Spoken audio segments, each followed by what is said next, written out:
The following audio recording has been designed for learning purposes only.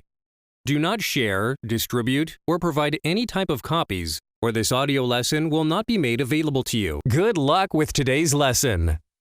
Okay, and then what we want to do is name what we're looking for. And by that, what they mean is define a variable, for whatever unknown you're looking for. So if you're looking for some amount of money or how a distance somebody traveled or whatever, give it a name, and by that we just mean a variable, have it represent some quantity.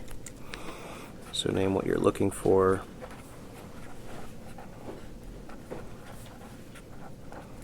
Okay, so that means is define your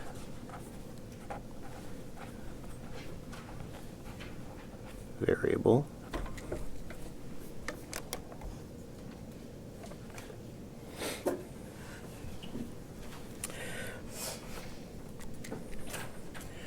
And then what you want to do is be able to translate the information you're told in the problem. You want to be able to turn that into some type of equation or quantities there.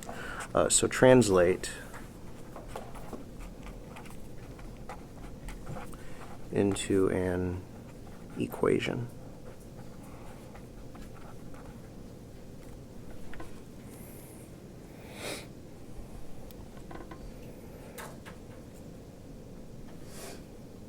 So look at the information you're given and, use those word clues we'd mentioned before to come down with some algebraic expressions and an equation as well. Okay. And this should be, all this stuff here, kind of setting up the problem, that's going to be the hard part. Hopefully, once you've got your equation down, then you just need to solve it. So, you want to get it to the point where the algebra would be, the simpler part of the problem. Okay, so setting it up, that's the challenging part when you're first learning this stuff, is going from, just all the information they give you and turning that into an equation that you would then solve. Okay, so this is going to be the challenging part for this stuff here. But then once you have an equation, well, you just solve it.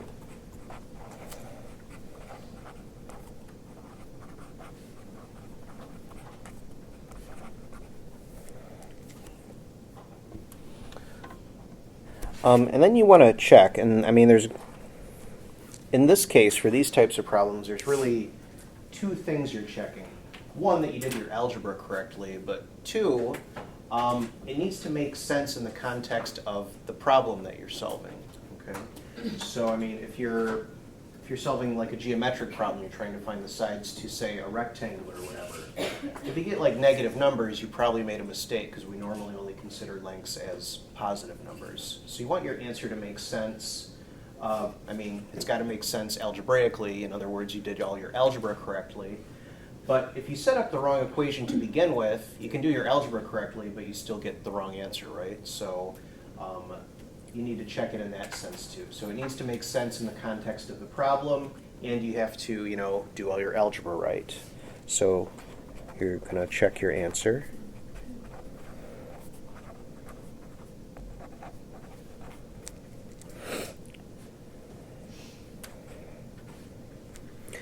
And then after you get an answer, often you want to just answer the question that you were asked using like a complete sentence or whatever. So answer the question.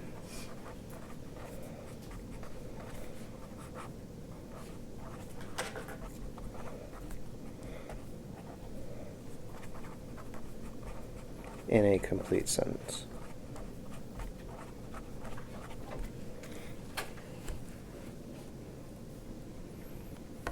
Okay. So this is just kind of a general strategy, or just some advice to try and solve problems. And the best thing to do is just solve examples. So you want to make sure that you're looking at those. Okay, well, let's start with some examples. So again, this first section is just general advice. As I said, kind of the more specific problems we're going to be looking at will be involving percents, and then also what we call these mixture problems. But let's take a look at an example here.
Okay.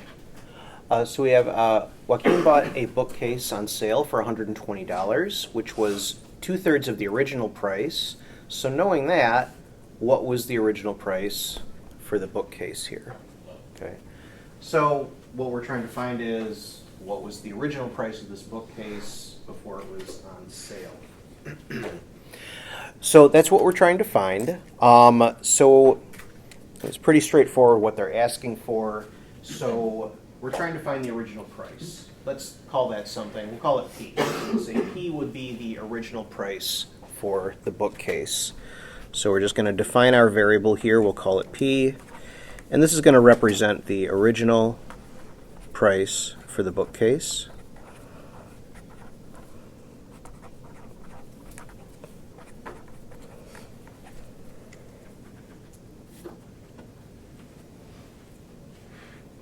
Okay, now we want to set up an equation, obviously involving P, that we can then solve. Okay, so what are we told here? Well, they spent $120, and that $120 was 2/3 of the original price. Okay, so we know what they spent is $120, and that has to be equal to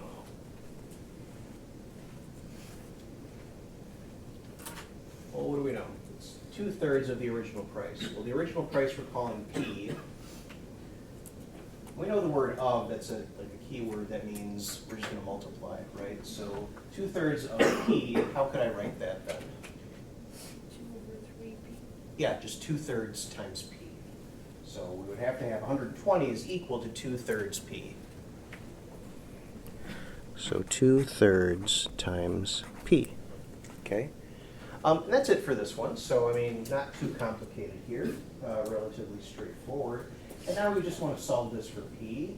So all we have to do, well, we've got this fraction out in front of our variable that we want to solve for. So we're just going to multiply both sides by what to solve for P? The reciprocal? Yeah, we're going to multiply both sides by the reciprocal of 2/3 here. So that's 3/2. So I'm going to multiply both sides by 3/2. So it'll be 3/2 times, I'm going to write it like this, 120 over 1 is equal to, it would be 3/2 times my 2/3 times P. Okay. So here, I mean, we do that because all this stuff then cancels out. So over here I just have P. And now I just want to do this. I can simplify this. The 120 over 2 is 60.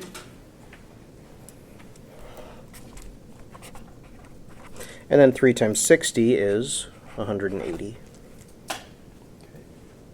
So that tells us that the original price of the bookshelf should be $180. Okay. Now conceptually, does this make sense? Yeah, 180 is bigger than 120. We expect the sale price to be less than that. So, I mean, that makes sense, at least conceptually. And think about it, 180, that's 63 times, right? So if I take 60 twice, that's 2/3 of 180, which is the 120 there. Okay, so 120 is 2/3 of 180. That makes sense. So everything makes sense here. This seems good. So we can go with that. So we can say the bookcase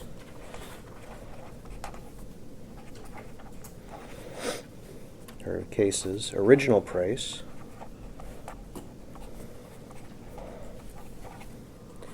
was $180.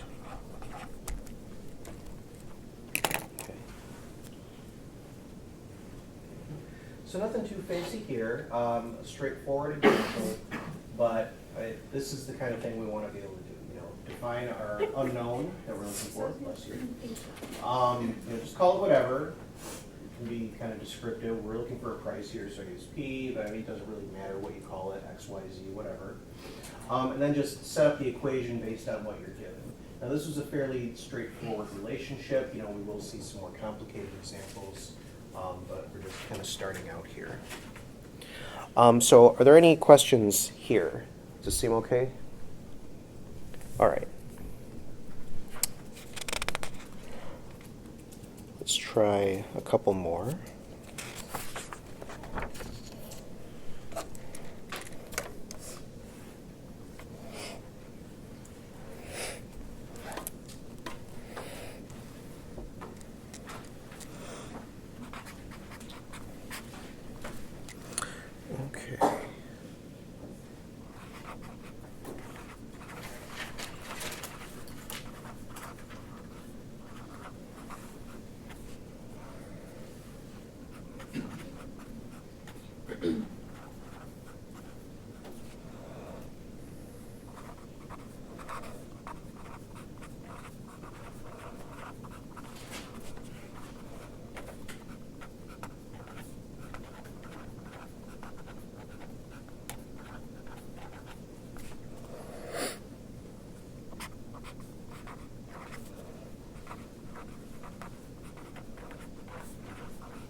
Oops.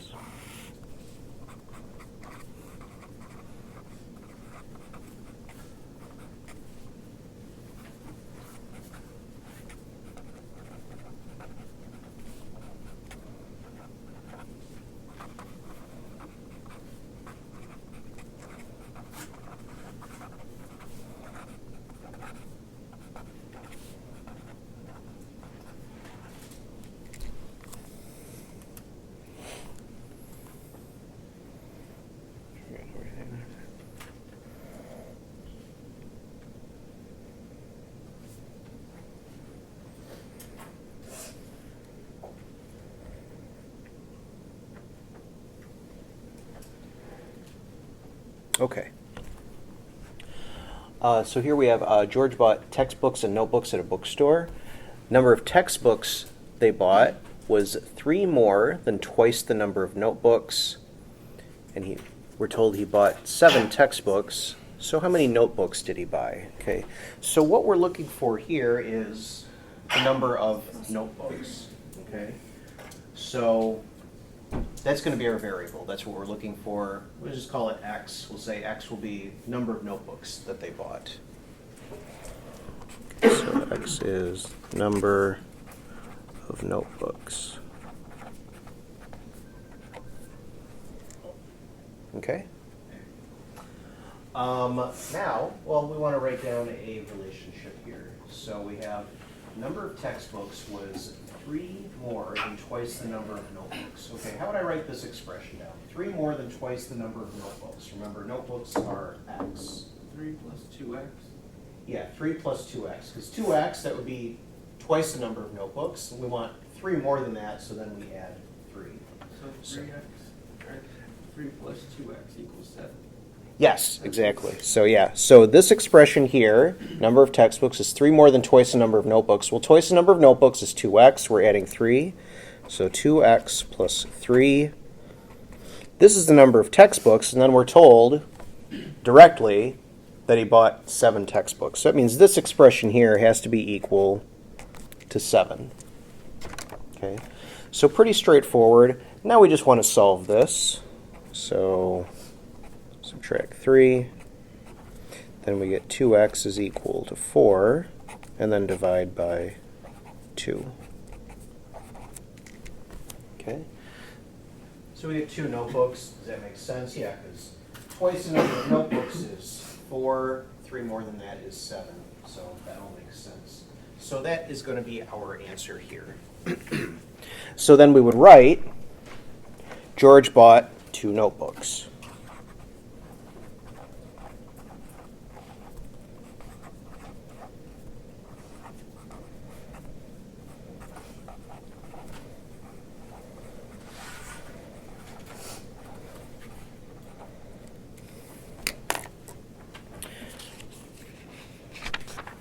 Okay, so pretty straightforward.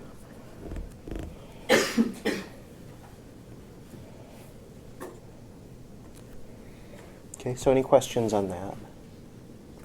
Okay.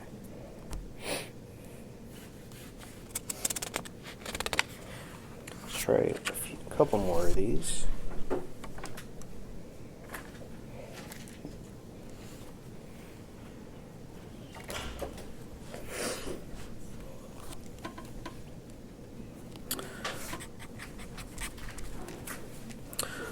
Okay, so let's say one number is 8 more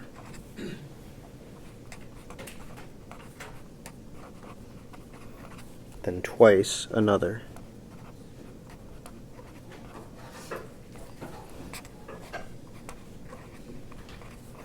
Their sum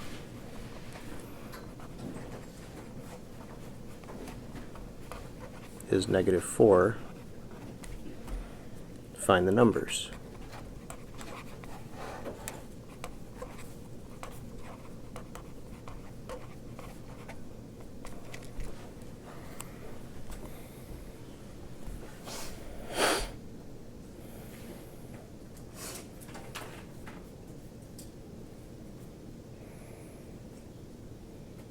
Okay, so we have 2 numbers we want to find here. Now we're told about one in terms of another, right? So we're told one number is 8 more than twice another.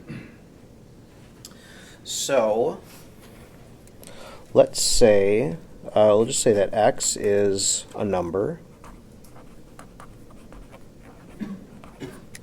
Okay. And now we have some information on the other number just based on this. So let's say this is x, then the other number would be 8 more than, say, twice this one.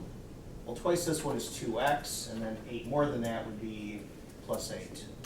So the other number I could write as 2x plus 8, just based on this information here.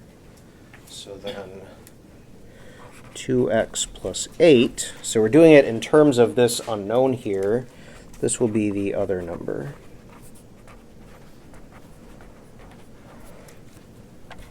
Okay.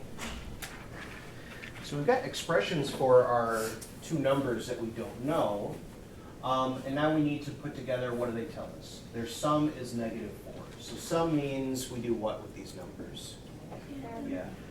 So that means I add this and add this. I'm supposed to get -4. So that means I'm going to write x plus 2x plus 8 is equal to -4. Right? So I'm adding this number to this number. So x plus this one, 2x plus 8, is equal, it's supposed to add up to -4. Okay, so this is my number, and then this is my other number.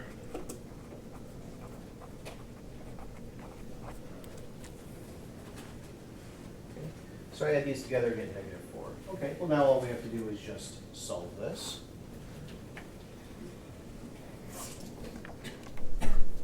Okay, so I have x plus 2x plus 8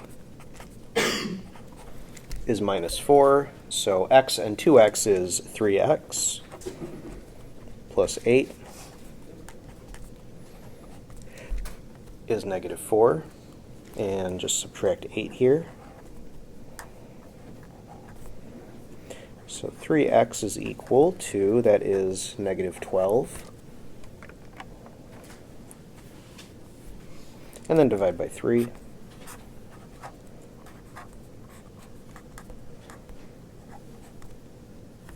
So we get negative 4 for that number. Okay. So now, well, this is x. The other number was what? 2x plus 8. So now let's figure out what the other number is. So then the other number is, well, that was 2x plus 8. So if I put negative 4 in there, I get 2 times negative 4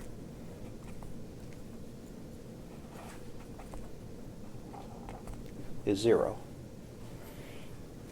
So my numbers are 0 and negative 4. If you add those together, you get negative 4. Okay. So the two numbers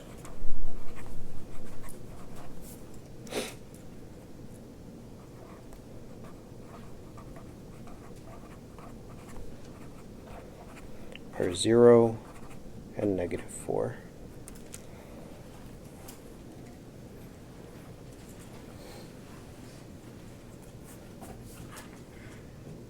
So that's what we did here. Any questions there on this one?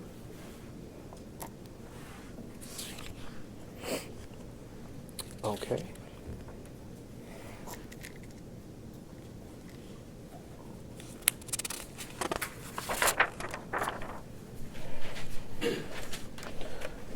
So some different examples then.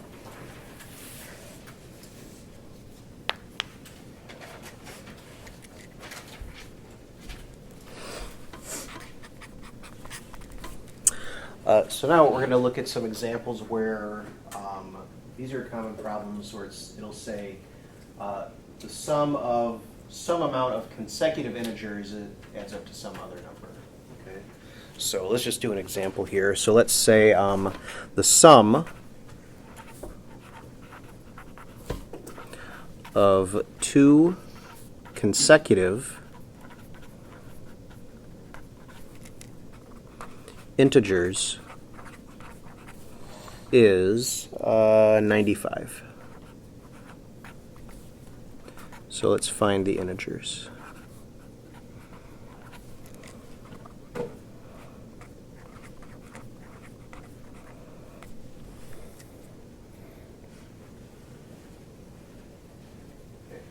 Now consecutive means, you know, two in a row. So I've got an integer and then the next one. Right? Okay. So what are we looking for? A couple of integers. Well, let's just say that n is an integer. Okay. So consecutive means, well, the next one. So in terms of n, how could I write the next integer down then? Plus 1. Plus 1. Yeah. The next one would be plus 1. So the next integer, or the consecutive one, would just be n plus 1. So that means n plus 1 would be the next integer. Okay. Then again, sum means we add these two together. So that means I would go n plus 1 is, in this case, they're supposed to add up to 95.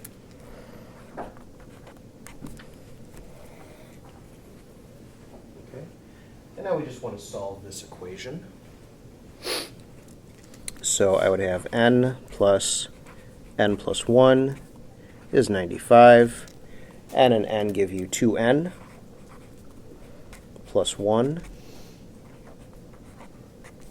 is 95.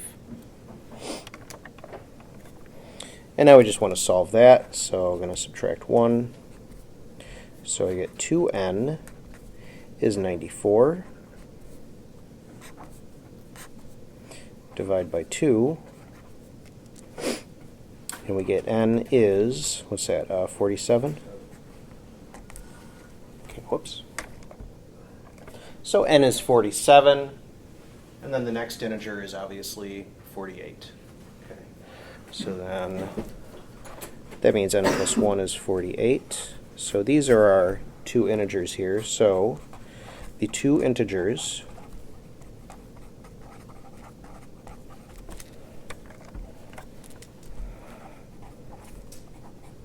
are 47 and 48.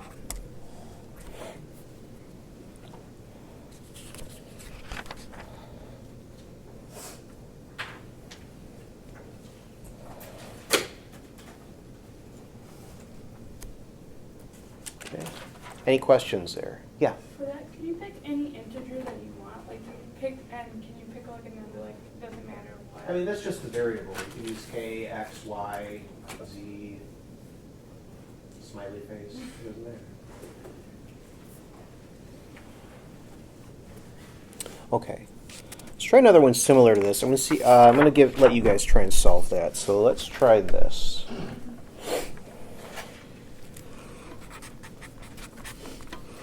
So go ahead and find 3 consecutive even integers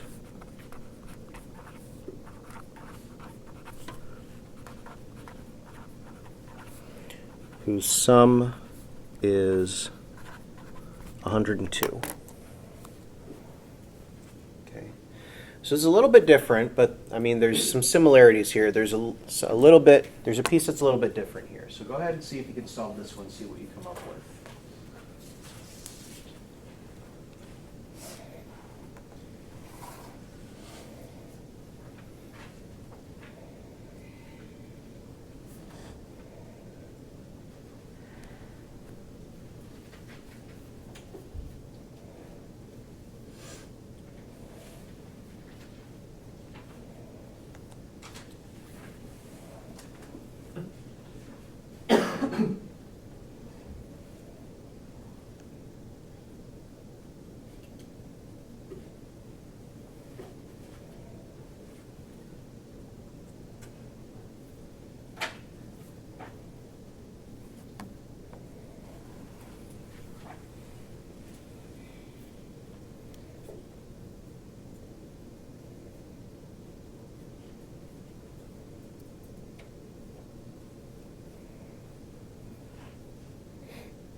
What was that?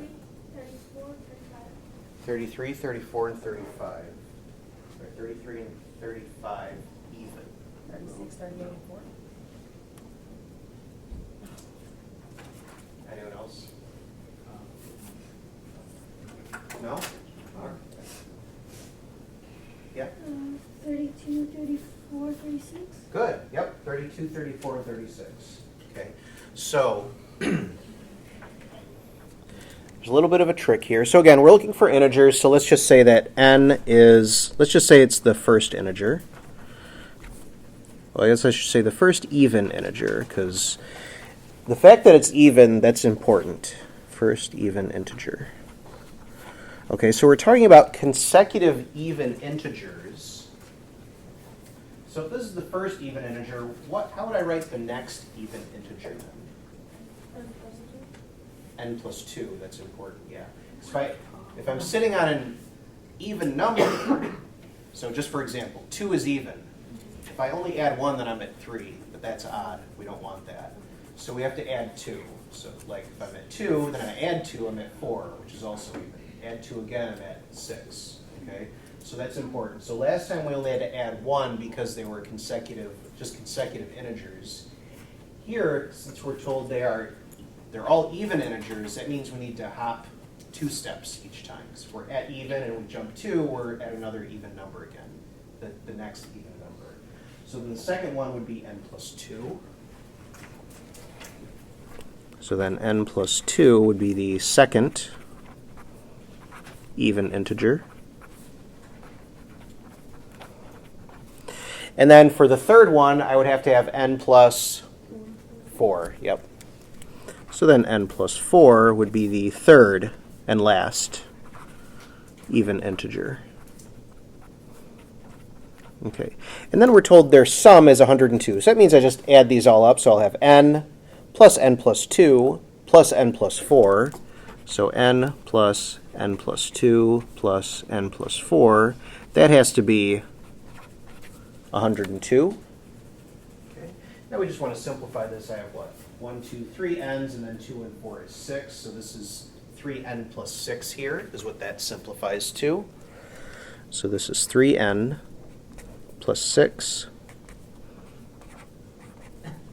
is 102. And now we just solve that. So subtract 6.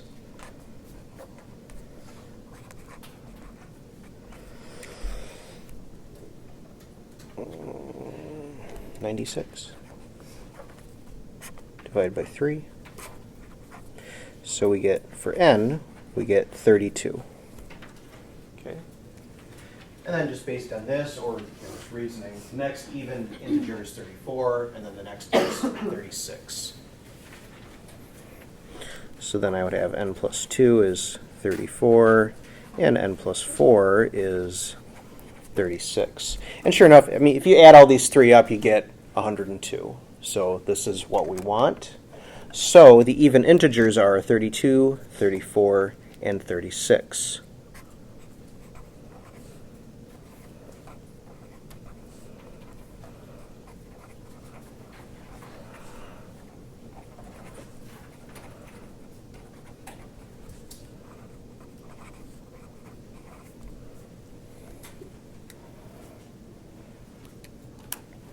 Okay. So look out for little keywords like that. Again, this was similar to the last problem, but a bit different because we were talking about consecutive even integers that time. So this changed our formulation here a little bit. Okay. Again, we just think about it a bit, and I mean, this should make sense here. So any questions here? Seems all right? Okay.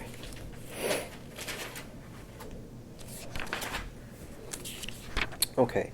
So that's kind of our first section on problem solving. So, I mean, these are just kind of some generic problems.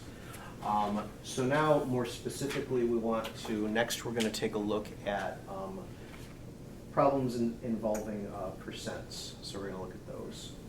So this is going to be section 2 in this chapter.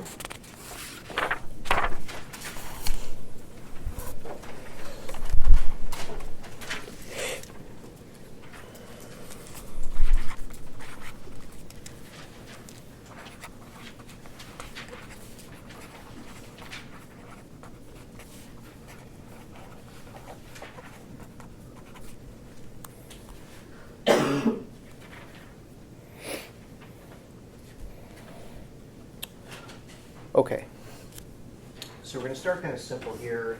and then we can get a little more complex as we go through. But we'll start with a pretty straightforward type of problem here. So just start with an example. What number is 45% of 80?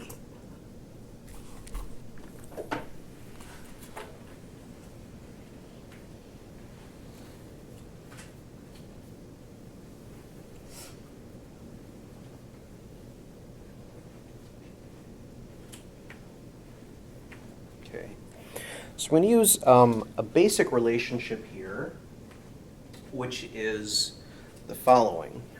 Okay, so we have a basic relationship we can use for lots of things. So basic percent relationship is the following. We will have that the portion is equal to the percent times the base. Okay, so basically we can think about it like this. We've got some whole quantity that we call the base. We take some percent of that, and that gives us the portion, or the percent, of the base here. So for basic questions like this, we can basically always translate it into this. Now the percent, we can think of that as a rate also. Okay, so we've got this relationship here. And it reads just like that. So we have what number? That's the portion we're looking for. So in this example, we're trying to find the portion. The percent should always be easy to determine if they give it to you in the problem. The percent, and then of the base. So you're always taking the percent times the base in these specific applications. And the percent times the base, that gives you the portion that you're talking about here. So in this problem, it's actually just a simple multiplication. We're looking for the portion, so this is going to be our unknown quantity here. We know the percent, and we know the base. The base is what? 80. Yeah. So in this case, we're just going to be multiplying 45% times 80. Now when we do these, we have to change the percent into a decimal number. So 45%, how would I write that? 0.45, yeah. So I'm going to do 0.45 times 80. That'll give us a number. Okay, so this one is actually just a straightforward multiplication. There's actually not a whole lot of solving going on here. So in this case, I can just say x is the number I'm looking for. So let me put it in terms of this. This is the portion. So that's our unknown. The percent, obviously, 45%, or 0.45. This is our percent. And then 80, this is my base. Okay, so x is 0.45 times 80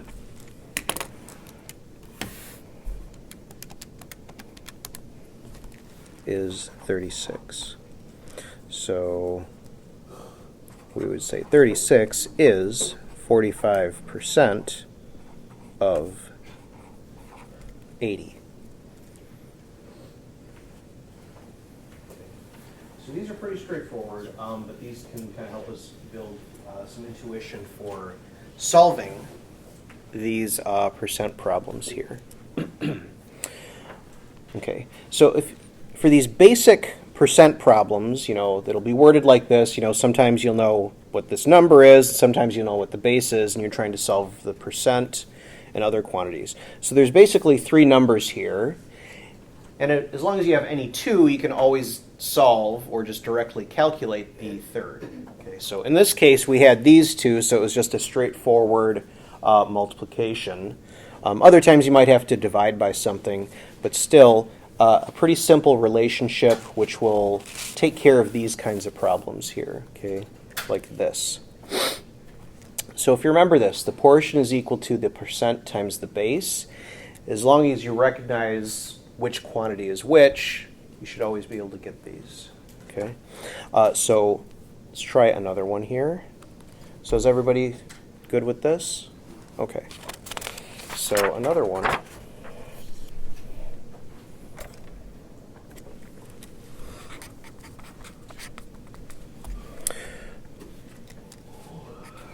Uh, 7.5% of what number is $1.95?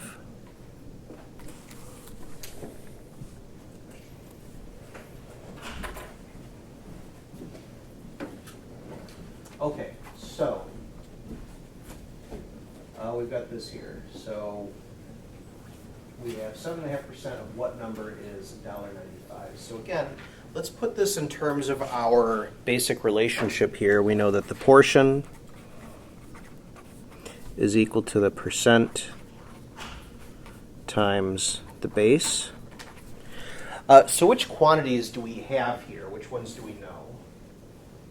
We know the percent and the portion. So we're looking for the base in this one, yeah. So we've got the percent. We're told the portion. The portion is the $1.95 there. Okay. So we want to solve for the base in this one. So this is our unknown in this case. So this is the 7.5%, and this is the $1.95. Okay. So for this one now, we're actually going to be, we're just going to divide both sides by that percent. But let's write everything down. $1.95, we leave that. We're just going to drop the dollar sign when we're doing our algebra. The percent, though, 7.5%, how would I write that as a decimal? 0.075. Yeah, 0.075. Okay, so you want to make sure you're good with your converting percents to decimals and vice versa. So then our equation would just be this. It would be 1.95 is equal to this percent I write as 0.075, and then times, I'll just call the base b. So keep it simple. And now all we have to do is divide by this 0.075 here.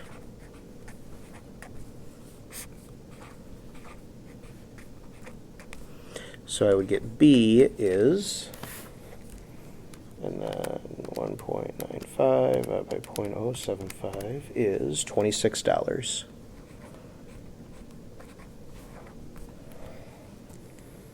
Okay. So I could say 7.5% of $26 is $1.95. So 7.5% of $26 is $1.95.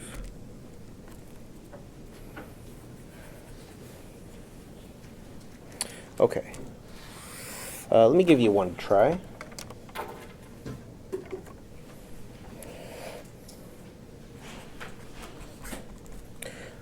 So 110 is what percent of 88? Okay, so 110 is what percent of 88? So go ahead and solve that.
So what's the percent? 155. That's the decimal, so what's the percent? 155%. Yeah, 125%, right? So again, we just use our, portion is percent times base. So this is the portion actually. So it's larger than the base, but I mean that can happen. It just means it's more than 100% in that case. So we could write 110 is, we'll say P times the base 88. So to solve this, just divide by 88. So yeah, then you get P is 1.25 or 125%. Okay, so we could write 110 is 125% of 88.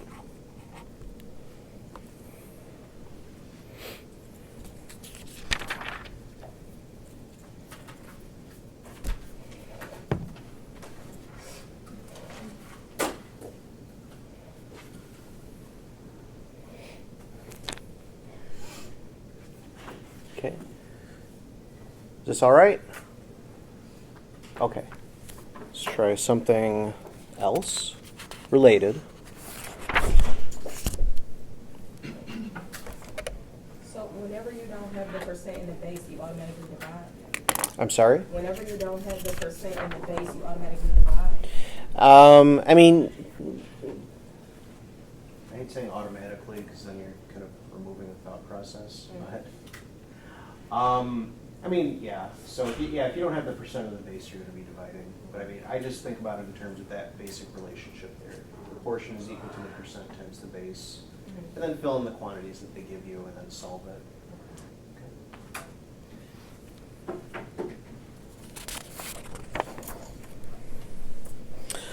Okay, let's try something slightly more involved.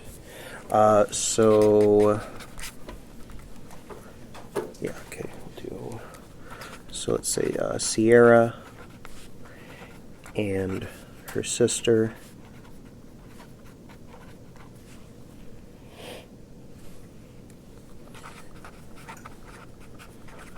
enjoy dinner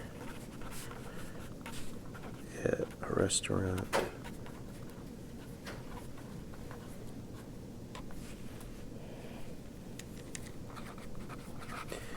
And the bill was $81.50. If they want to leave,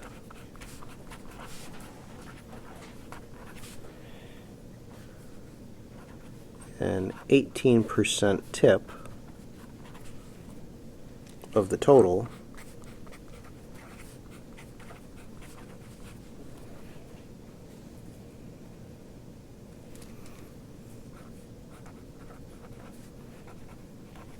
how much should they leave?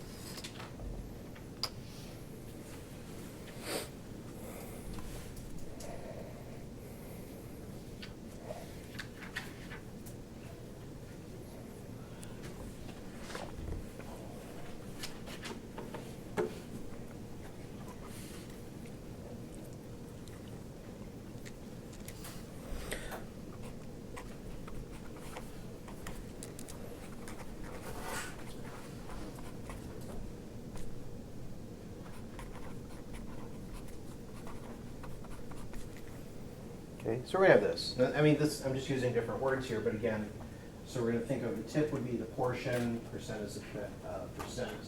And the total bill, that's the base here, right? So it's still the same basic relationship. So they want to leave an 18% tip. So that means the tip is going to be, so 18%, I would write that as 0.18. And then the bill, that is the $81.50. Okay, so then we have that the tip is this. Okay, 1467. So how much should they leave? So you just add that to the 8150, right? Yeah. So then they should leave.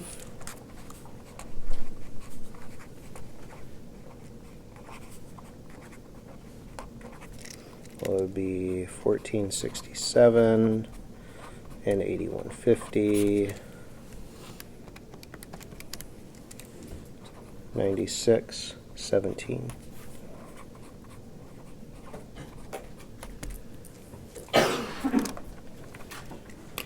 Okay. So yeah, in this case, still the same basic relationship. We just needed to, make everything fit. So again, we think of the tip as the portion, and the bill, that was the base, and percent is the percent again.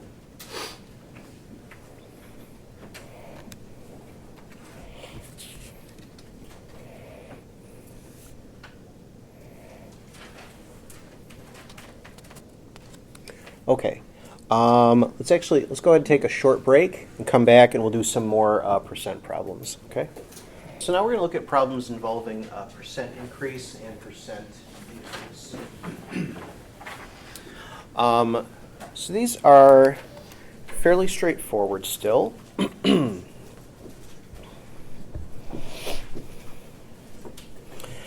So again, we have some basic relationships here. So to find the percent increase,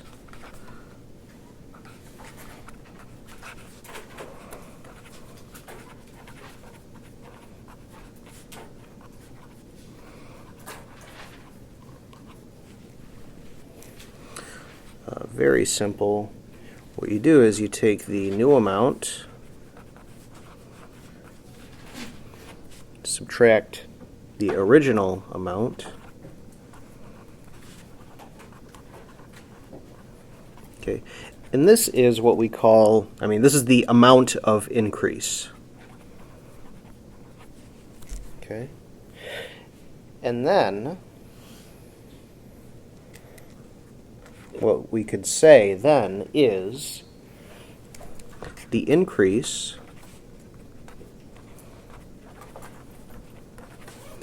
is what percent of the original amount. So again, this is putting it back in terms of our basic relationship where now the increase is the portion, percent is still the percent, and we think of the original amount as the base, okay? So this is still the same. The only difference now is we're finding the amount of increase based on the information they give us, right? So just for example, if the price of something increases, we would take the new price minus the old price, and we find out, how much it changed by the increase. And then we just kind of plug it into our percent relationship here that we have. And then we can figure this out.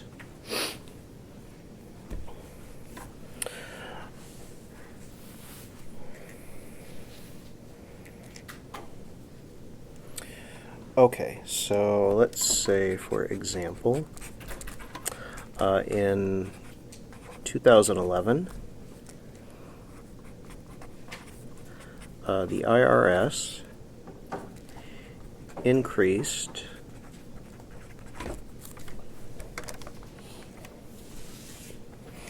the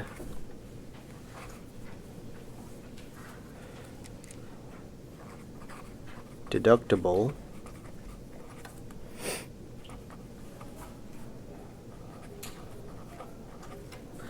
mileage cost to 55.5 cents from 51 cents. What was the percent increase, or what is the percent increase?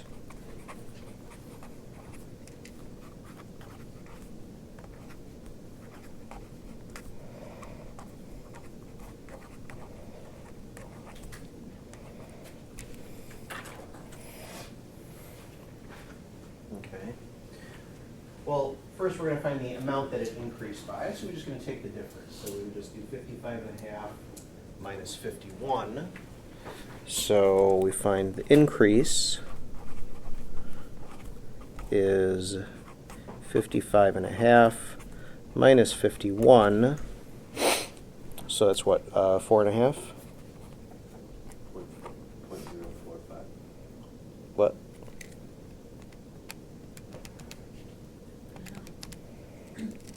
Just 4.5, right? Yeah. Okay. I thought you said 0.045 for some reason. Oh, this is not a percent. This is a, yeah. This is a cost here, right? Or, Oh, no, 50 is a percent increase. oh, okay. Oh, you just jumped ahead there. Okay. Okay, yeah, so 4.5%. So this is the portion. So we would have 4.5 cents. Sorry, not percent. 4.5 cents would be the percent we're looking for times the base, which is the 51 here, or the original amount. Like that. So it means P is, just divide by 51. So 4.5 divided by 51.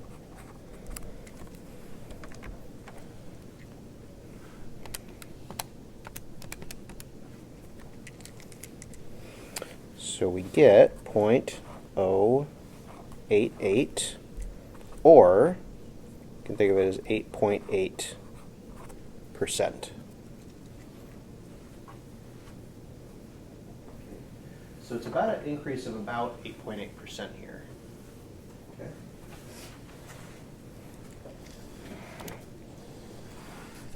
Okay. Okay. So we would say 8.8% is the percent increase.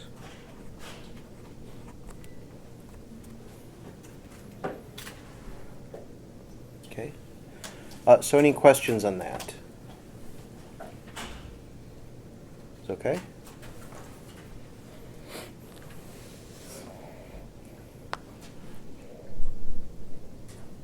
Okay, so let's try another one.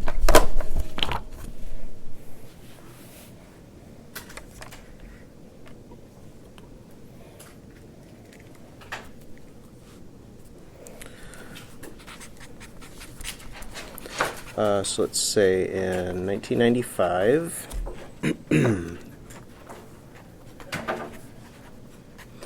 the standard bus fare in Chicago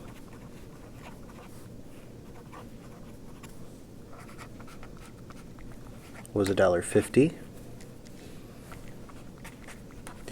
In 2008,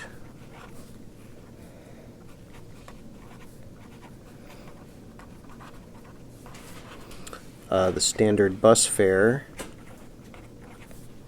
was $2.25. Go ahead and find the percent increase.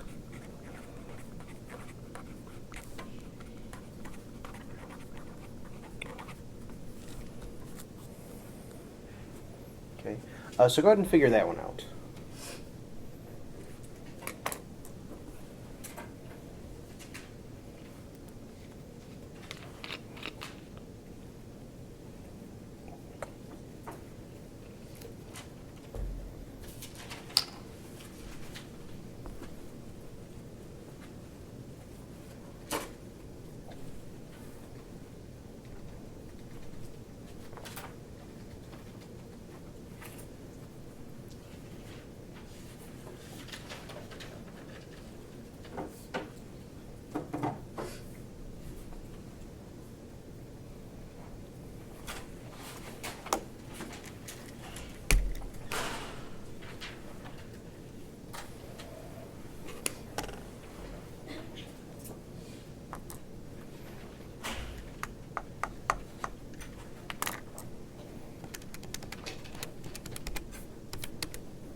3? Okay. It's a little more than that. 50%. 50%? 50%? Anyone else get 50? A couple of you? Okay, yeah. So, again, what we do, first you find the amount it changed by. So, or I guess we could call it amount increase. And that's just a difference. So it's 225 minus 150. So it's 0.75 or 75 cents. So then, this is now the portion, so it would be 0.75 is equal to some percent times, what's the base here in this case, or the original amount? That's the $1.50, right? So divide by 150. And yeah, so we get P is 0.5 or 50%. Okay, so 50% increase in bus fare.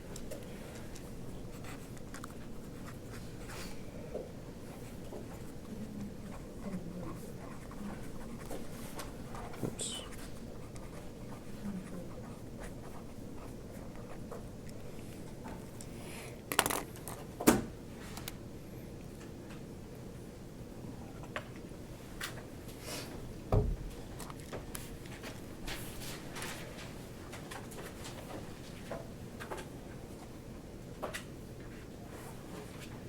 So any questions there?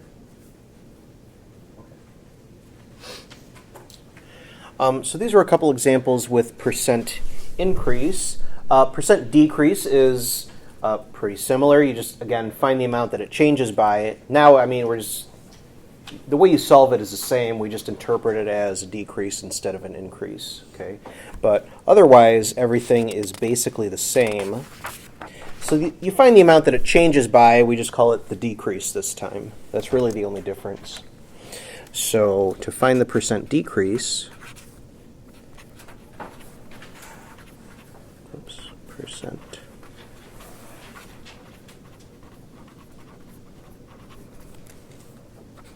Okay, so find the amount of decrease first.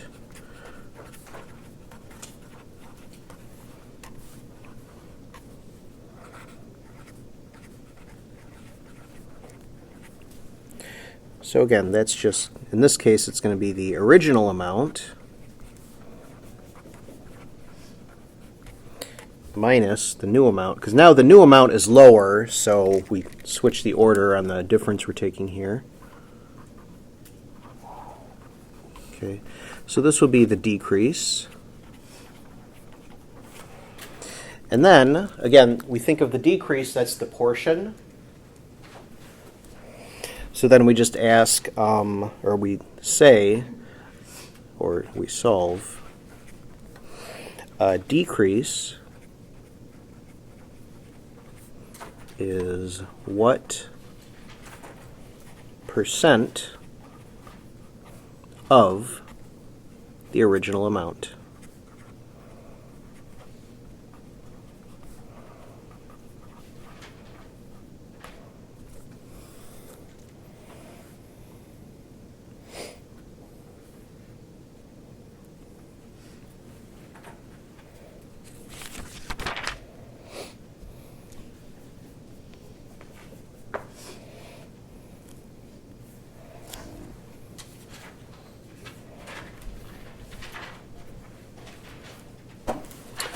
So let's do an example.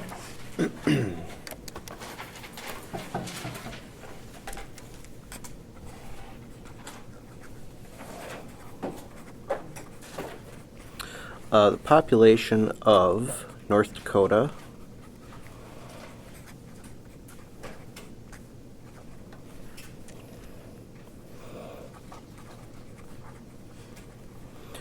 was about 672,000 in 2010. Population is projected to be, population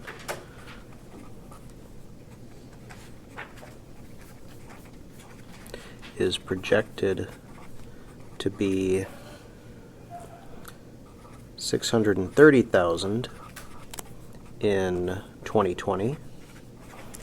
We got our yearly our census coming up this year.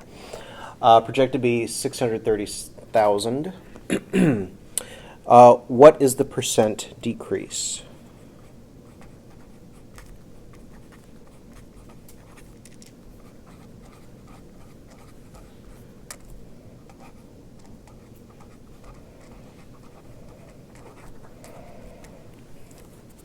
Okay. So again, first thing we do, first find the difference. What's the difference between the original number and the new number? So in this case, the decrease, or amount of decrease, is 672,000 minus 630,000. So it's what, 42,000? Okay. So that's the amount that it changed by, and that's a decrease. So that's our portion. So I would say 42,000 is what percent of, well, what's the original number in this case? 672,000, right? So we would say 42,000 is what percent of the original amount, 672,000. Okay. So that equation is 42,000 is equal to, say, P times 672,000. So just divide .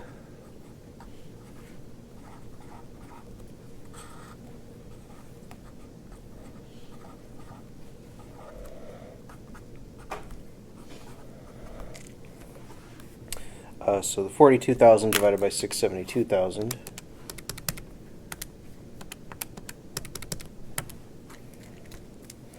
says 0.0625, or 6.25% decrease in this case.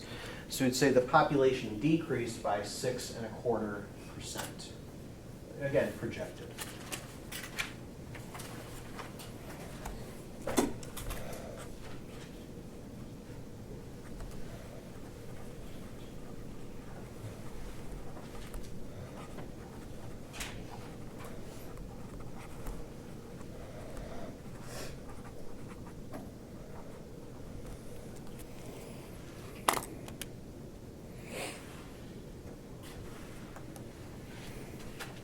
Okay. Any questions there? Okay.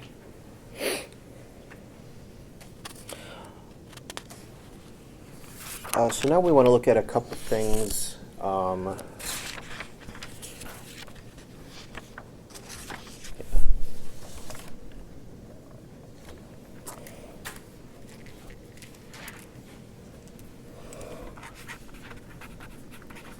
So now we're going to look at some simple interest applications.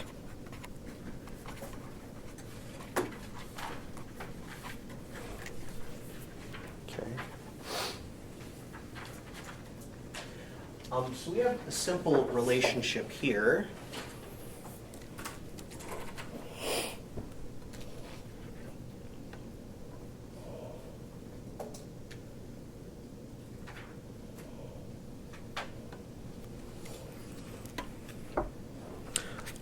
If an amount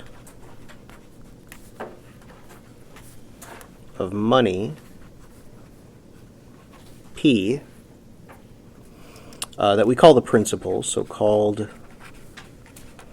the principal,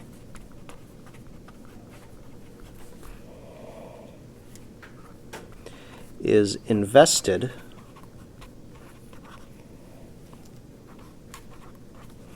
for a period of T years at an annual interest rate R, the amount of interest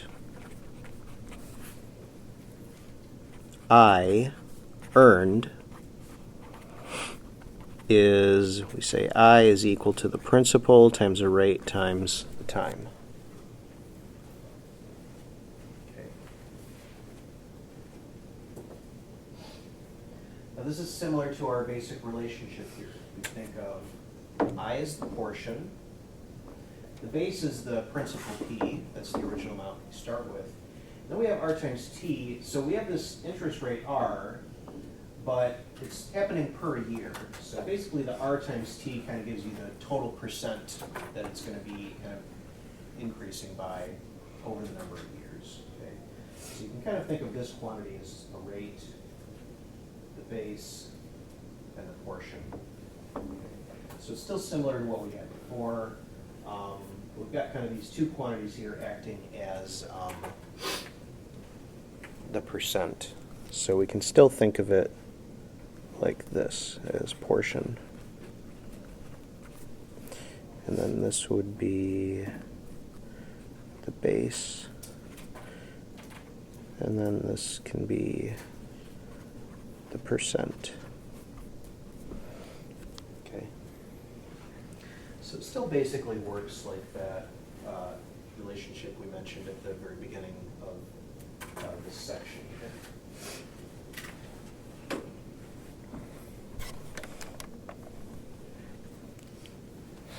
Okay.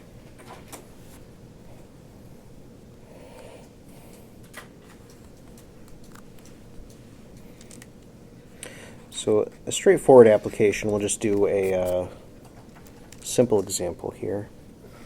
Let's say Susanna invested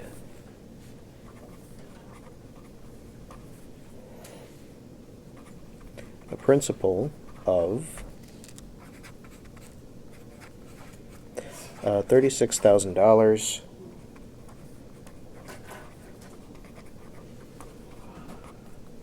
in her bank account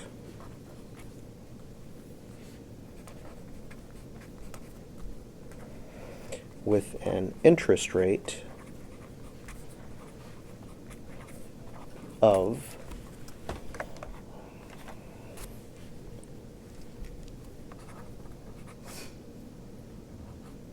6.5%.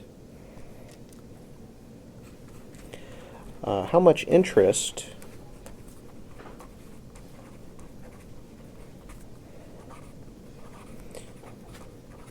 did she earn in 3 years?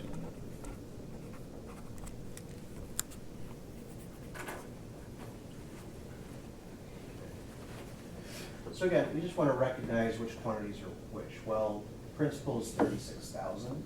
The interest rate R, that's 6.5%, and then time T in years is 3. So again, this is actually just going to be, in this case, just a straightforward multiplication problem. Only thing we got to do is change that 6.5% to a decimal number. So instead of 6.5, it's going to be 0.065. And then we just multiply everything together here. So let's write all of our quantities down. The principal P, that is the 36,000. The interest rate R, that is the 6.5%, which as a decimal is 0.065. And then T is 3 for years. So then the interest I is, if that's PRT, that's 36,000 times 0.065 times 3. So we just multiply that out.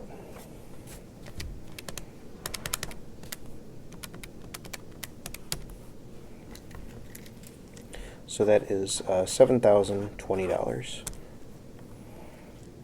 Okay. So that would be the interest over those 3 years.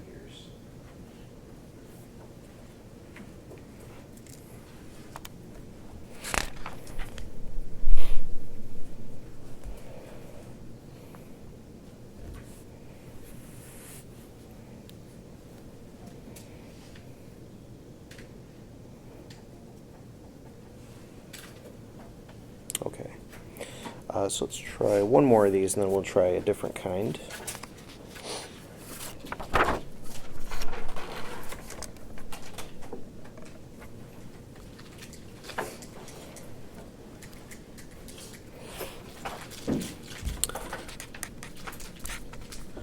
Okay, so let's say Jim loaned his sister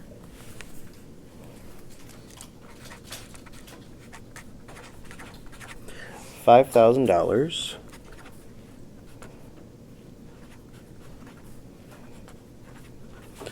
to help her buy a house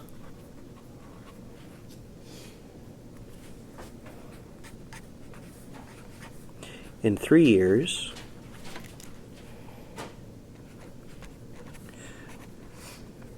She paid him the $5,000 back,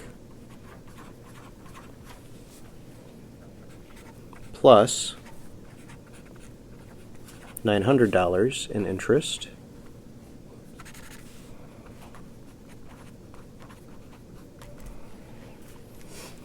What was the interest rate then?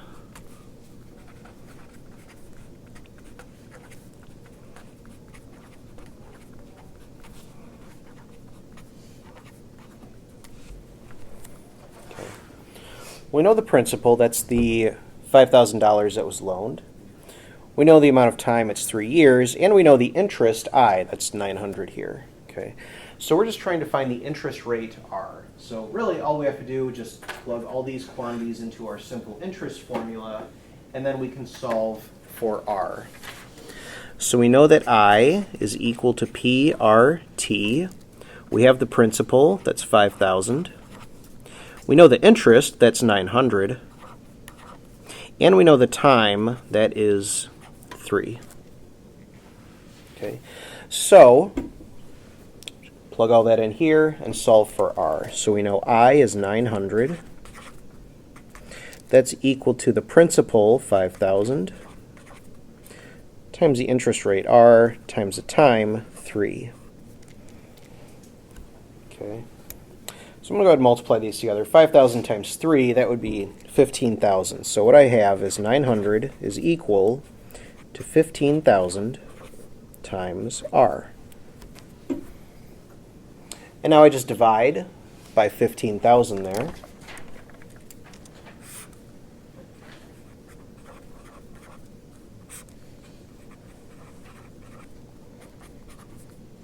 So R is, that is 0.06 or 6%. Okay. So, oops, the interest rate is 6%.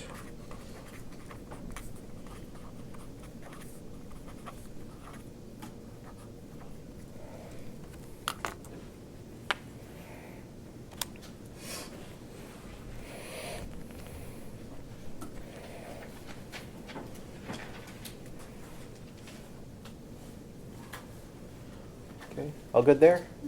All right.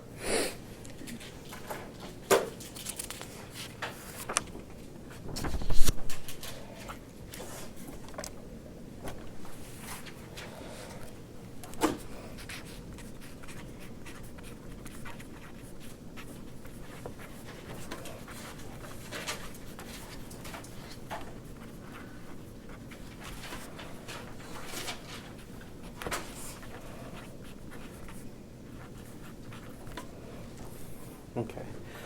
So these problems are going to talk about discounting things or marking things up. So for discounts, we've got this basic relationship here. The amount of discount is the discount rate, which is a percent, times the original price. Okay. Which again, this is our basic relationship again. The amount of discount, that's the portion Discount rate is the percent, original price, that is the base. Okay? So we're just interpreting things for that basic percent relationship we have. We're just putting it into this language for these kinds of problems. And then we have that the sale price of something, well, that's going to be the original price minus the amount of discount here. So the amount of discount. Okay, so pretty straightforward. So let's see what we got here.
Okay, so Sergio bought a belt that's discounted 40% from an original price of $29.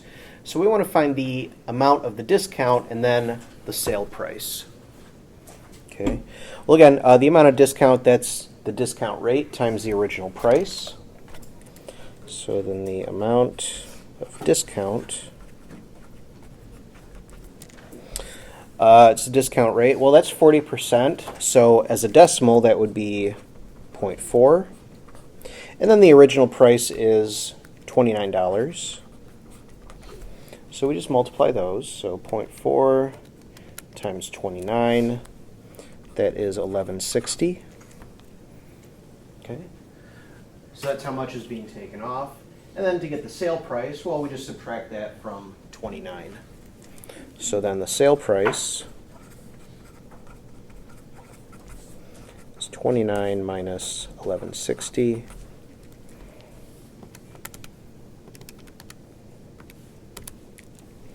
So that is 1740.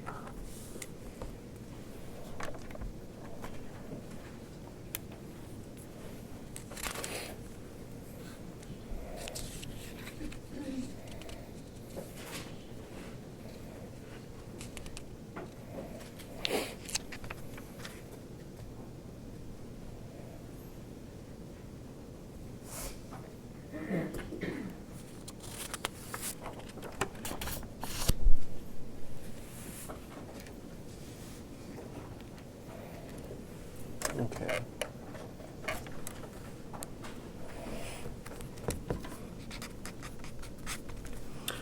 So let's say that Lena bought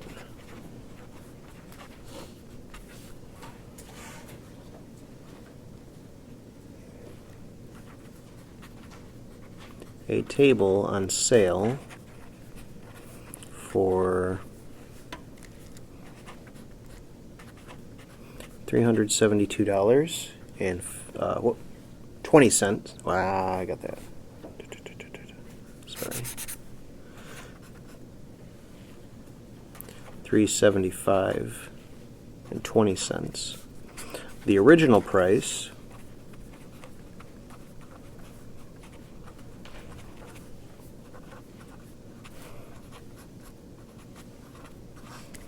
was $560.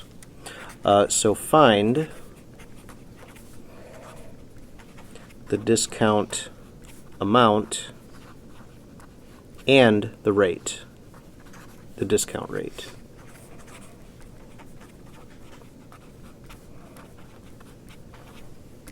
Okay, so go ahead and find that for me.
Just a reminder, our first exam is next Friday.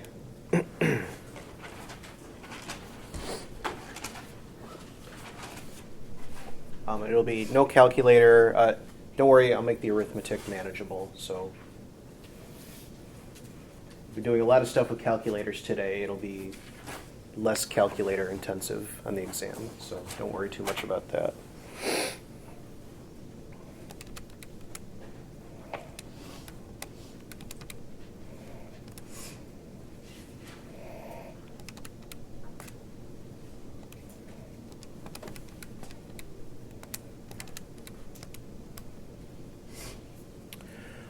Okay.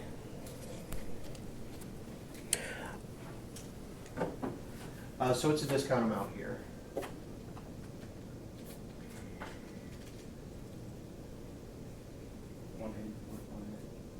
$184.80. What's the discount rate?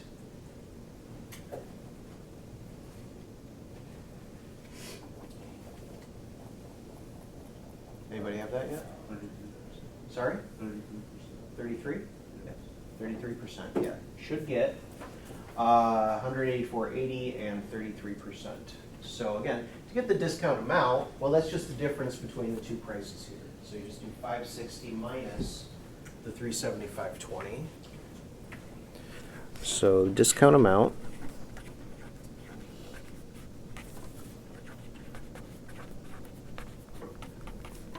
Okay.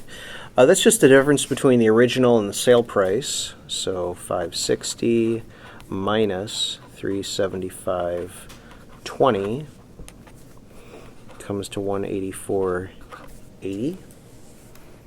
Okay. And then remember the discount amount. This is, we can think of it as the portion for our basic percent relationship, right?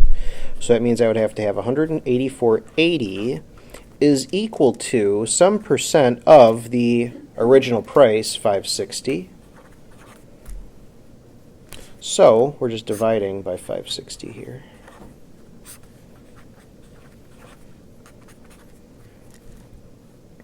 So you should get P is 0.33 or 33%.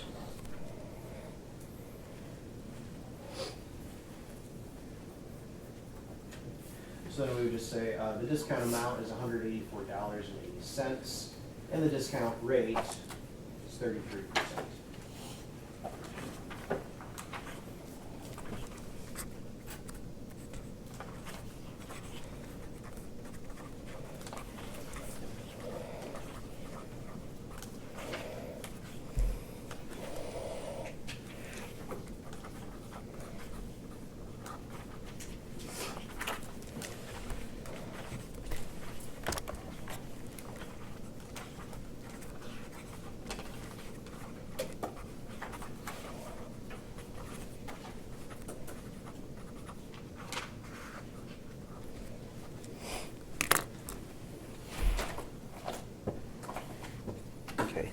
That's for discounts. Markups work similar, except instead of discounting something, now price of something is going to be going up instead. But again, the relationships are very similar, if not the same. So for markup,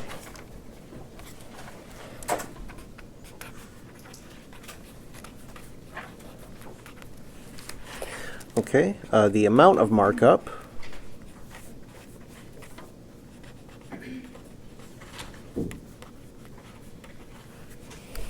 well, that's going to be the markup rate times the original cost. So the markup rate times the original cost. And then the list price, what we call the list price, is going to be the original cost plus the amount of markup.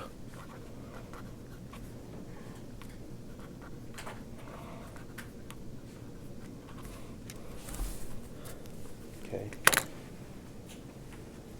So this is, I don't know, you have a business, you're selling things, so you have a product that cost you, say, $10, and you want to mark that up by 30%. Well, 30% of $10 would be $3. So you would sell it for $13 there. So that would be your list price. That would be what you sell it for.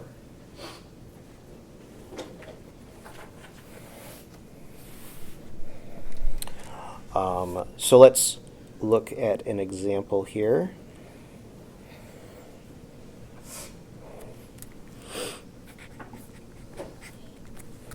Okay. So let's say Jim's music store.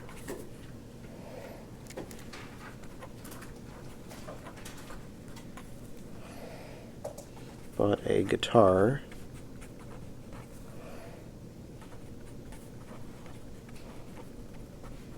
at original cost of $1,200 and marked the price up 50%. So, what is the amount of markup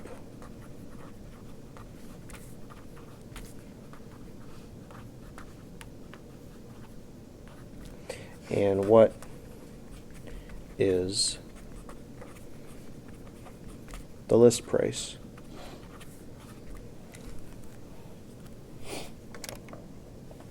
Okay. Again, the amount of markup, that's the markup rate times the original cost. So this would be 50% times 1,200. So the amount of markup is 50%, so that's 0.5 times 1,200. So that's $600. Okay. And then the list price, well, that would just be the $1,200 plus the $600, so that would be $1,800 then. So list price, that would be the $1,200, the original cost, plus the amount markup, $600, is $1,800.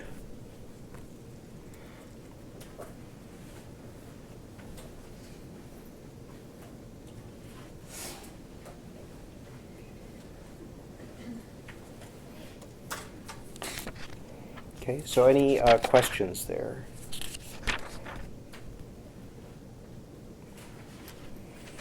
It's okay? All right.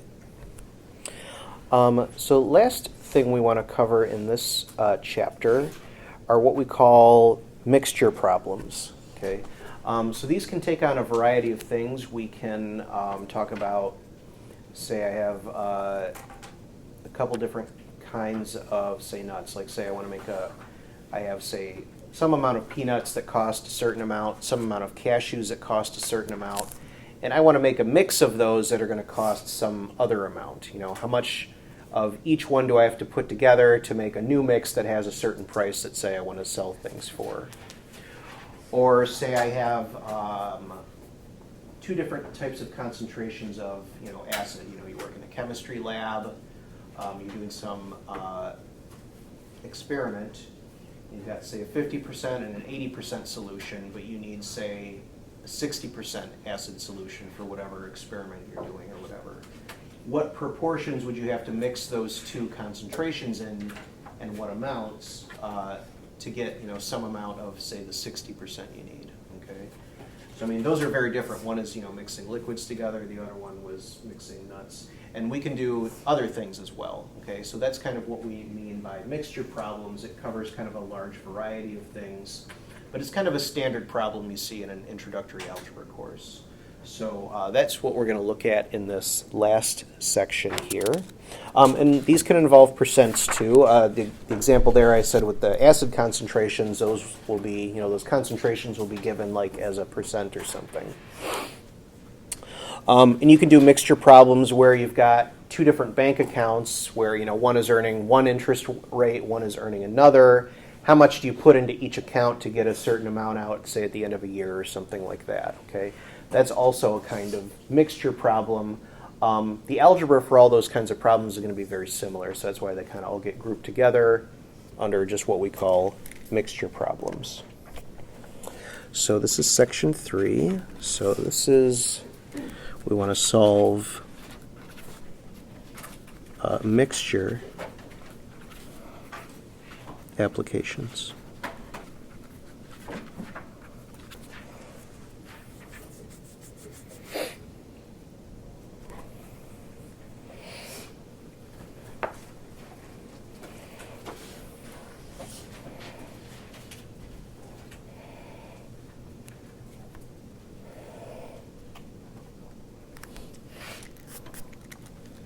Okay, so in mixture problems,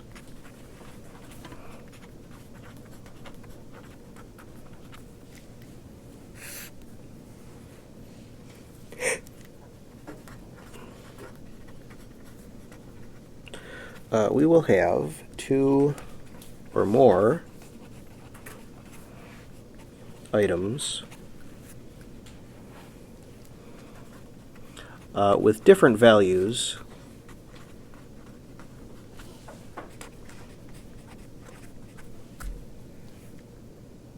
to combine together.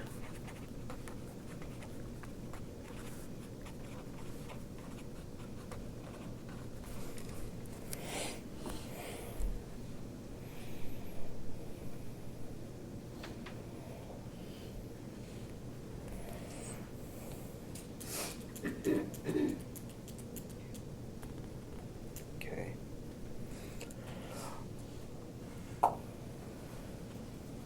So one type of thing here, another type I didn't mention,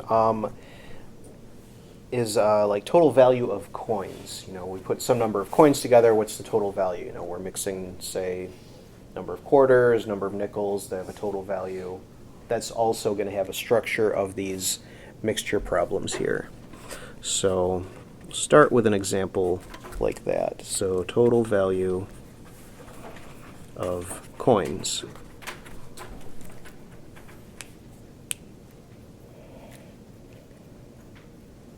Okay. Now for the same type of coin,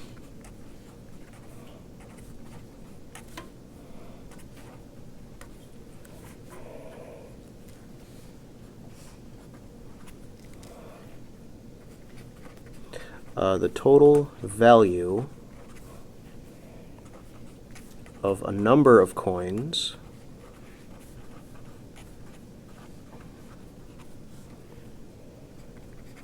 is found by,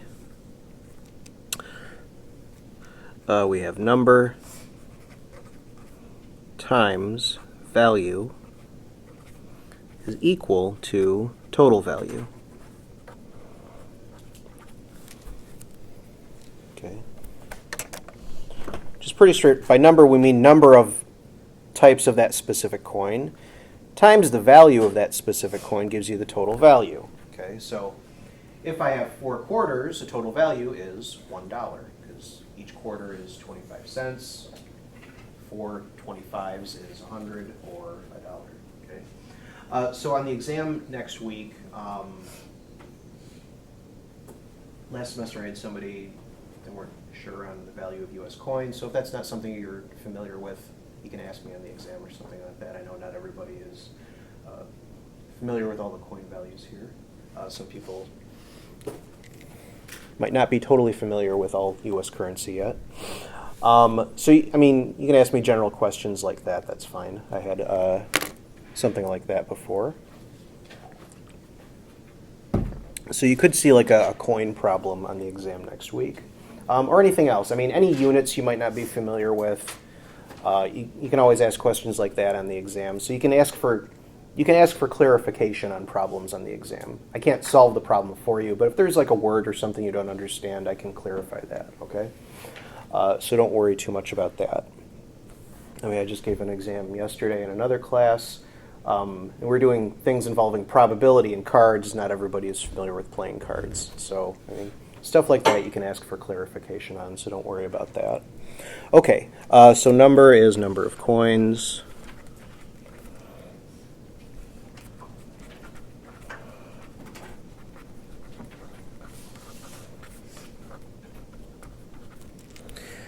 Value is, the value of a coin. A quarter is worth 25 cents, a nickel is worth 5 cents, all of that. So value is the value of each coin, and then the total value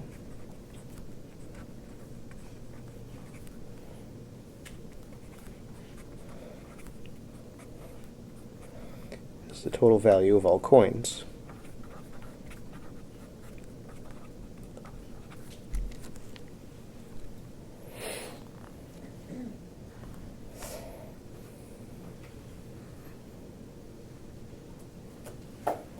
Okay.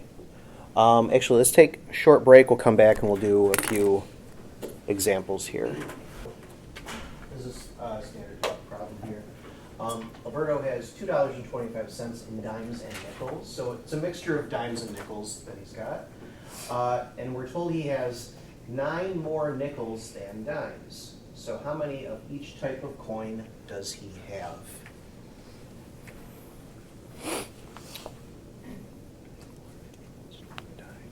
Okay. So, what we want to do is, we want to figure out how much of each type of coin that they have. So, we want a variable to represent one of the coins, and then we want to write down the other amount of coins in terms of that variable here. Now, we're told he has 9 more nickels than dimes. So,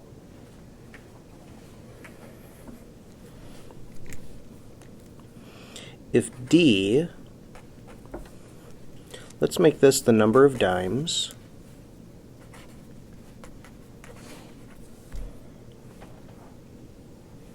then in terms of D, how would I write nickels down?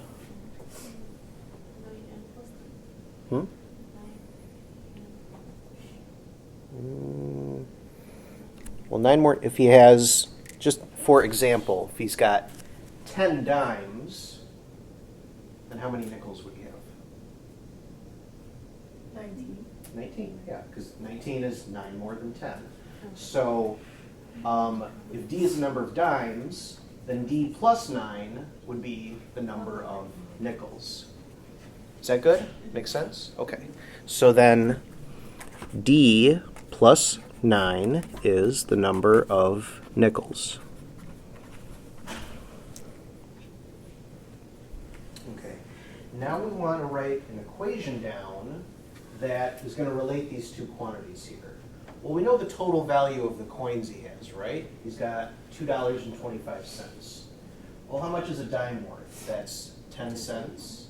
And nickels are worth 5 cents. Let's do it in terms of pennies. So 2.25 or cents, whatever you want to call it. So 2.25, that's 225 cents. So let's do everything in terms of cents, just so then we're not dealing with decimal numbers. So 225, that is 225 cents. Okay. Now a dime is worth 10 cents and a nickel is worth 5 cents. Yeah. Okay, so that means we're going to have the value of nickels plus the value of dimes is going to be worth the total value. Okay, so sometimes it can help to just kind of write things down in words first. Okay. Now from before, well, what's our value of nickels? It's the value of an individual nickel, 5 cents, times the total number of nickels that we have. Well, we have D plus 9 nickels. This is the amount of coins of nickels. Times the value, well, that's 5 cents, right? So I would have 5 times the quantity, D plus 9 here, right? So the value of the nickel, 5, times the number of nickels, D plus 9. That tells us how many cents worth of nickels we have, because we've got in total 225 cents. So the value of a nickel is 5 cents, and we have D plus 9 nickels. And then plus, what's the value of a dime? Well, that's 10 cents times how many dimes that he has, which is just D. And that's got to be equal to the total value, which we're told that's the 225 or 225 cents. Okay. So this is how we set things up. Is this okay? All right. Now we just solve this. So it's a linear equation in D. We're just solving that. So we need to distribute that 5. So this would be 5D plus 45 plus 10D is 225. And then 5D and 10D is 15D plus 45 is 225.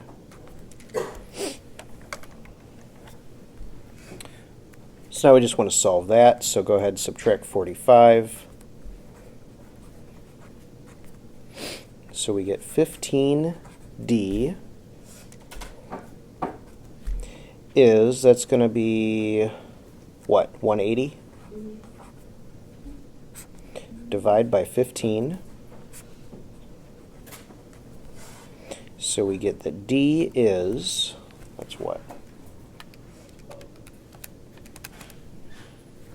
12. Okay, so this means we have 12 dimes. So we have 12 dimes. And if we have 12 dimes, then how many nickels do we have? Yep, 21. So then we have 12 plus 9, 21 nickels. Okay.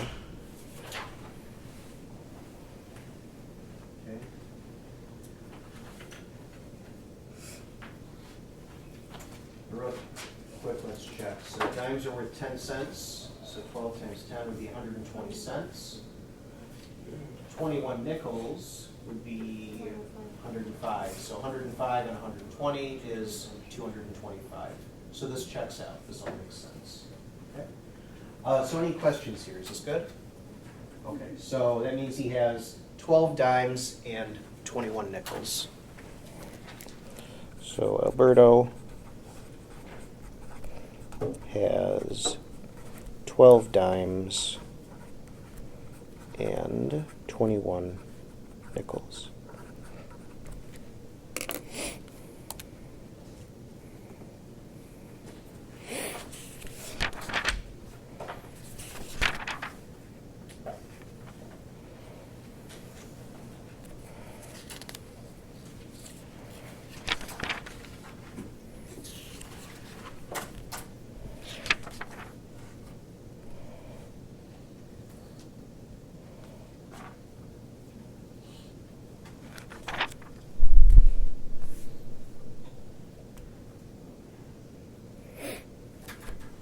Okay. So let's different type of problem. So let's say at a school,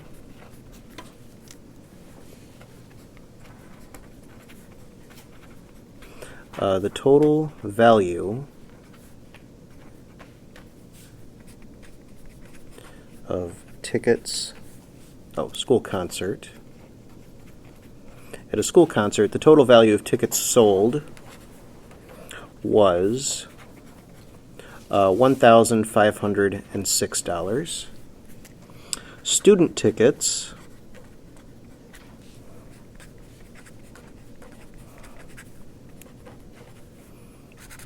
sold for $6 each.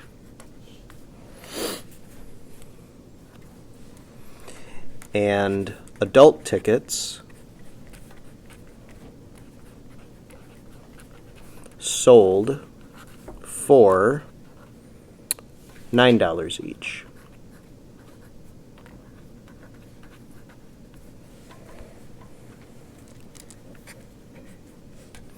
Now, the number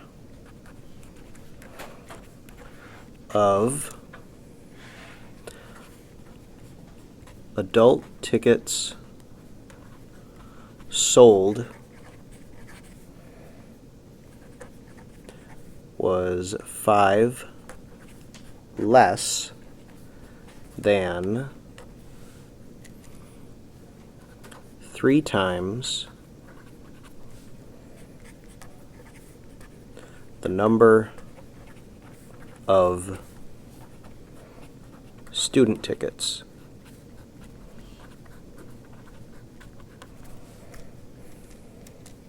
How many of each ticket type were sold?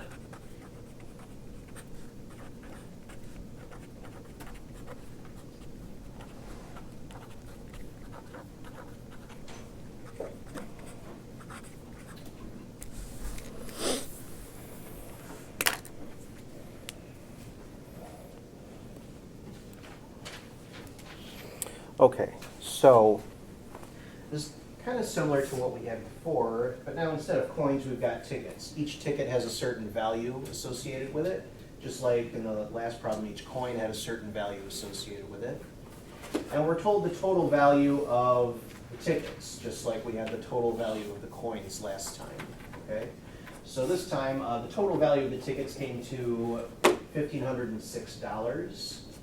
The child tickets were, or student tickets were $6 a piece. Adult tickets were $9 a piece. And then we're told about the relationship between, each type of ticket sold. We have adult tickets was 5 less than 3 times the number of student tickets. Okay? So what we're looking for is number of student tickets and number of adult tickets. Now we're told the number of adult tickets in terms of the number of student tickets. So what we want to do is we're going to say that the number of student tickets, that'll be our unknown, that'll be our variable, okay? And then we'll write down the number of adult tickets in terms of that variable as well. And then we'll come up with an equation. Okay, so first we want to write this down. So we're looking for number of tickets, and we're going to say, I'll say X is, let's say that's the number of student tickets.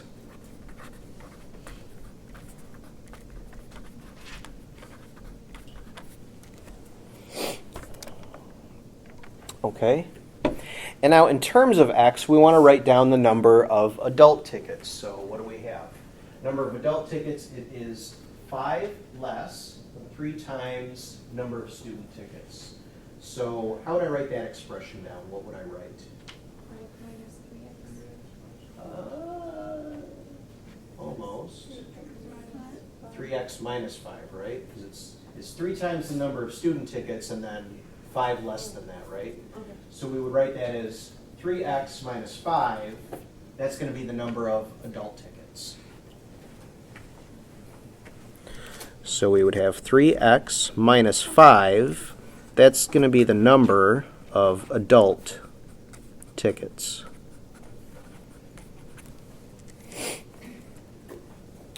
Okay, now, so we've got these quantities here in terms of x.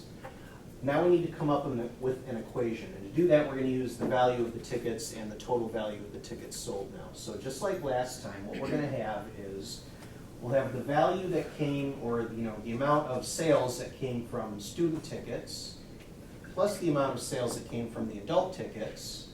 That's got to be the total sales, right? And for that, well, it's going to be the value of each ticket times the number of that ticket. We're going to add up the two quantities there. So what's the value of student tickets? Those are $6 each. So the value that comes from student tickets would be, well, $6 times the number of student tickets, so X. The value from adult tickets, well, those are $9 a piece, so it would be $9 times the number of adult tickets sold, which we have as 3x minus 5. So this will be 9 times the quantity, 3x minus 5. Well, those two values together, so we're going to add those quantities, that has to be 1506. Okay, so again, I'll write it in words first. So I'm going to have the value of student tickets plus the value of adult tickets. Oops. That has to equal the total, I can't spell, the total value. Okay, and we said, well, this is the value of one ticket times the number of tickets. So this was 6x for student tickets. And then for adult tickets, it was 9 times the quantity, 3x minus 5. And that has to equal the total value, which is the 1506 here. Okay. So this is our equation. Did everybody get where this equation comes from? So again, this should be the hard part, setting all this up. This is, getting to this equation. And this seems reasonable. I mean, we saw this before with the coins. It's similar to that. So now we just want to solve this. So first we're going to distribute the 9 there. So we have 6x plus 9 times 3, that'll be 27x. And then 9 times minus 5, that'll be minus 45, is 1506. Okay. Now 6x and 27x, it's 33? Yeah, 33x minus 45 is 1506. We're going to add 45 to both sides.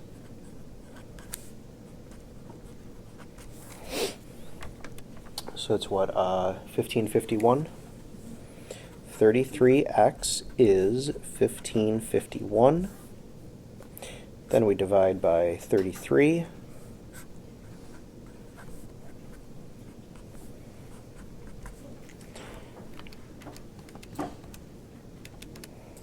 $47. Okay, so that tells us we have 47 student tickets, and then we can figure out how many adult tickets now. So we're going to take the 47 and plug it in there, and then calculate the number of adult tickets. Okay. So X is 47 student tickets. And then 3x minus 5, well, that's 3 times 47 minus 5. 3 times 47 minus 5 is 136 adult tickets. Okay. We can check this real quick. So if we had 47 student tickets, and those are $6 a piece, if I do 6 times 47 plus, and then if I had 136 adult tickets, and those are $9 each, if I do 9 times 136, well, let's see what that is. So 6 times 47 plus 9 times 136 is 1506. Okay, which is exactly what we wanted. You know, we were told that was the total value there. Okay, so this is what we want. So we had 47 student tickets sold and 136 adult tickets sold. Okay.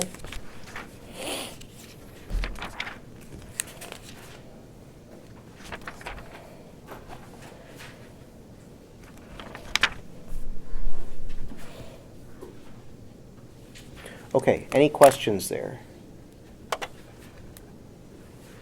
That's good? Okay. Let's do one more.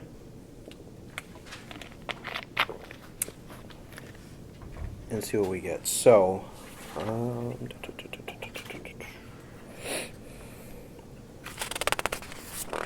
good. Okay, so let's try this. Okay, so Orlando is mixing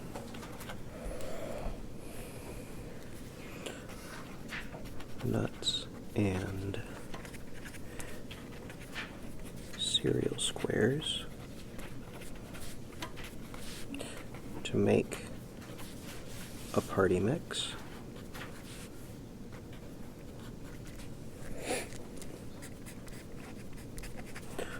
Nuts sell for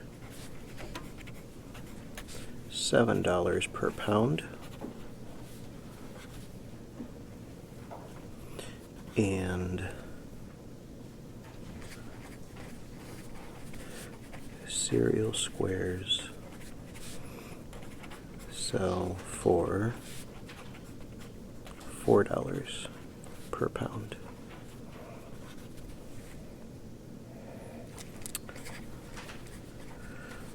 Orlando wants to make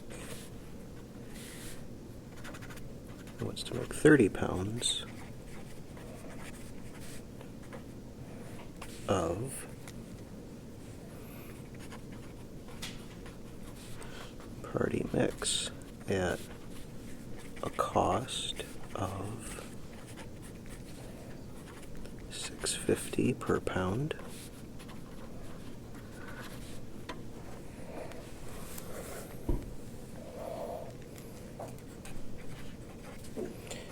How many pounds of nuts and how many pounds of cereal squares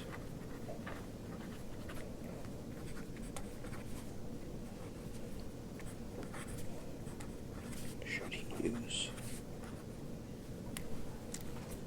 Okay. So Orlando's making a party mix with nuts and cereal squares. The nuts are $7 per pound. Cereal is $4 per pound. Now he wants to make a mixture that's 30 pounds in total and a cost of $6.50 per pound. So to make that, how many pounds of nuts and how many pounds of the cereal squares should he put together? Okay. So what we're looking for here is number of pounds of each of these. Okay.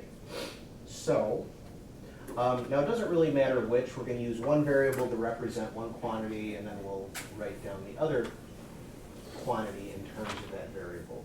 So let's just say x will be the number of pounds of nuts that we're going to put in the mixture here.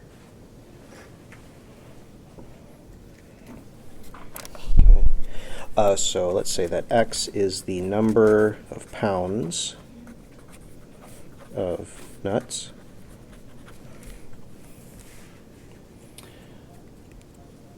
Okay, and then in terms of x, how many pounds of cereal do we want?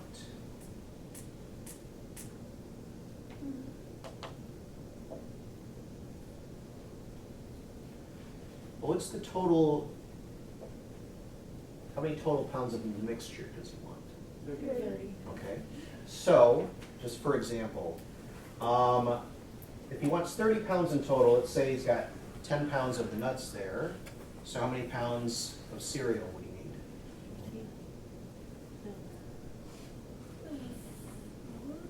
So he's got 10 pounds of nuts, and then 20 pounds. 20, yeah. How did we get that? You would do 30 minus 10, okay? Well, then if he's got X pounds of nuts, then he would have 30 minus X pounds of cereal. Yeah, that's the one. Okay, so for problems like this, when you know the total, but you don't know what the other relationships are, just say one of the things is X, the other one would be the total amount minus X. Okay, so in this case, we're going to write it as 30 minus X, right? So X pounds of nuts, that means we have 30 minus X. That's going to be the number of pounds of cereal squares.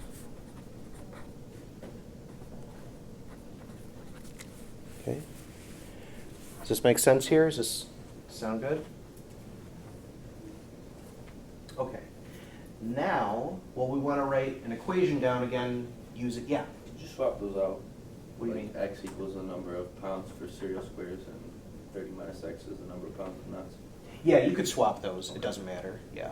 Yeah, you could do it the other, like, yeah. If you said X was the pounds of cereal squares, then you would have 30 minus X as the pounds of nuts. Okay. Yeah, no, it doesn't, again, as long as you do all your algebra correctly, then it's going to come out the same. Okay. So yeah, you can swap those and it won't make a difference. Okay, now again, we want to come up with an equation for, in this case, value, because again, we've got some amount of something and there's a value per pound in this case, all right? Well, let's come up with the total value. Well, the total value is going to be, well, he wants a 30-pound mixture and he wants it to be $6.50 per pound. Okay, so the total value, well, it's going to be the $6.50 per pound times total pounds there, 30. Okay. And then the value from each thing. So then the total value will be made up from the value that comes from the nuts and the value that comes from the cereal squares, right? Just like before, we were dealing with the examples with money. You know, we had the value from the nickels plus the value from the dimes gave you the total value. Same thing with the tickets there. The value of the student tickets plus the value of the adult tickets gave you the total value. The value of the nuts plus the value of the cereal will give you the total value. A little more work here because we've got to multiply out 650 and 30 to get the total value. But again, those are given to us, so we can do that. Okay. But again, the structure is the same. We get the individual values from the quantities we're mixing together has to come up with the total value. Okay. So again, I'll write it in words first. So we have the value of the nuts plus the value of the cereal squares. That has to be the total value. Okay. And again, we get these values by multiplying what the price per pound is times the number of pounds. Okay, so for nuts, those were $7 per pound, and we're saying we have X pounds of those. So that's going to be 7X plus the cereal squares, those are $4 per pound. So that would be 4 times, and we're saying we have 30 minus X pounds of the cereal squares. 30 minus X. And that's got to be the total value, which again is going to be $6.50 per pound times 30 pounds total. So this would be $6.50 times 30. Okay, so we're just going to multiply that out. Okay, but this is our equation here. So again, any questions here? Does this seem all right? Okay, so now we just want to solve this. So we're going to multiply out with 650 times 30. Okay, so this is 195 over here. And then we have 7x plus, multiplying this out, 4 times 30, that is 120, minus 4x. Okay. So I have 7x minus 4x, that gives me 3x, plus 120 is equal to 195. Then I subtract 120. So I have 3x is 195 minus 120, that's 75, right? Is it? Okay, we'll go with that. Divide by 3, so x is 25. Okay, so that means in the mixture, 25 pounds of nuts and 5 pounds of the cereal squares. Okay, which makes sense because between the two prices, 7 and 4, you wanted the cost of the mixture, $6.50 is closer to 7 than it is to $4, right? So we would expect there to be quite a bit more nuts than cereals as well. So that kind of makes sense intuitively as well, based on kind of the cost per pound that we wanted and all that. Okay, so we have 25 pounds of nuts and 5 pounds of cereal squares. Okay, any questions there? Good luck with today's lesson.